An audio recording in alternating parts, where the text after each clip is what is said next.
Hello everybody.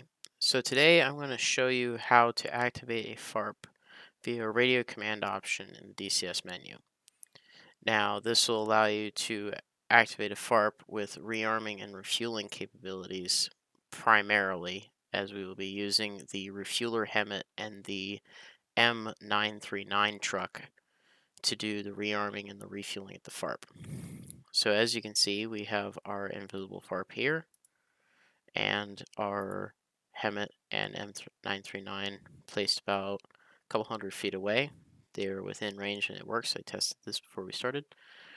So first off, we're going to set these to late activation so they can be activated at a later time.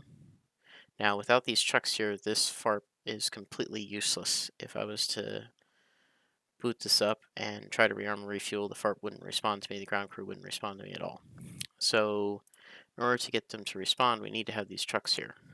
But if I want to make these trucks present on a condition, say there's no enemies in the area, I can make a trigger zone or whatever.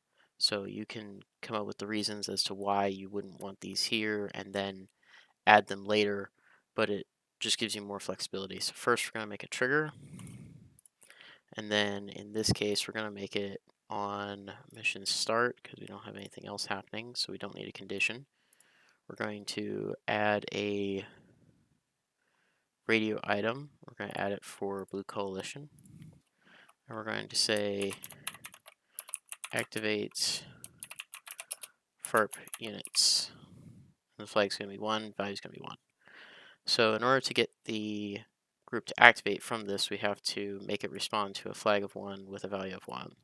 So we're going to go to make another trigger, then say when flag equals, so flag 1 equals a value of 1. We're going to say activate this group. So group activate, ground 1, that's our 2 vehicles here. And then that'll activate the group, and that's mostly what you need. But what you can also do is you can also limit the time that they are active. So let's say that you want this to be under a covert operation, let's say as in the CIA or somebody else has a temporary FARP location they can rearm you at, but they can only do it for so much time without risk of blowing their cover. So let's say 20 minutes. So we're going to make another trigger, and we're going to set it to time since flag. So when flag 1 is triggered, we're going to set a time value in seconds in how long it takes before the group is despawned. So now we just need to calculate this in seconds. So let's say we wanted 20 minutes, and we need to times that by 60 seconds. We get 1,200 seconds. So now we enter that in here. And now we're going to go to group deactivate. This will completely despawn the group and completely clear them from the map. And we set ground 1. Now, after we trigger the radio option menu, the FARP will be active for 20 minutes since that flag is active. And then it will deactivate the ground units. Now, what we haven't done is we haven't told it to remove the radio options menu. So in the event of activating the group, we're going to add another action of radio item remove for coalition. It's best to match if you add it for a coalition to remove it for a coalition. That way DCS doesn't have a fit in multiplayer. It works fine in single player, but in multiplayer it has to match coalition with coalition and add for all and remove for all, or otherwise it doesn't like it. So now we'll just go back to the add and copy the name and then paste it in the name here, and that will remove the radio option. So now if we wanted to test this, we'll save it, we'll fly it. So we're hopping our UH-1 at the FARP.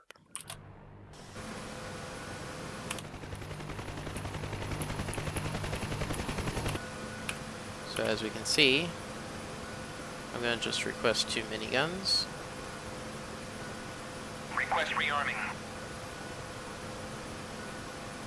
And we didn't get a copy. So that means there is no ground crew here to respond. So now we're going to say activate FARP units on our F10 menu. And our trucks just spawned. And now we're going to contact the ground crew again and request that same rearm. Top us off a little bit of fuel. Copy. And we get a copy, which means they've acknowledged the request and they're going to start rearming the aircraft with what they have in the supply.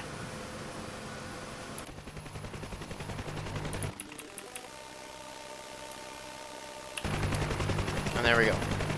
Aircraft's been rearmed. Rearming complete. And if we were to stick around for 20 minutes, we would see that these guys despawn. Now, the one thing that I haven't added in here, which is a must for players, is you will want to add a message so that the player knows what is happening. Because if they don't know what is happening, then they'll be confused when the trucks despawn.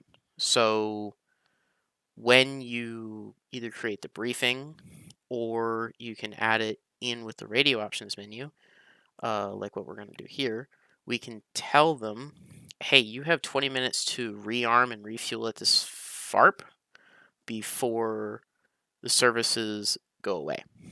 So in our case, we're going to be using the CIA as in like, hey, like we got 20 minutes to rearm refuel before they have to leave. So we'll just format that so that the players know what's going to be happening. So we're going to say CIA has set up the FARP and will be there for 20 minutes before leaving. And with that, we just leave it up for enough time. 45 seconds is clearly enough time for people to be able to read that message. And with that, players will know when they activate it that, hey, I've got 20 minutes to get onto this FARP, get everything I need, and get off before I can't do anything anymore. And that's how you create a FARP with the radio options menu, along with making it time limited. Hope this video was helpful, and I'll see you in the next video.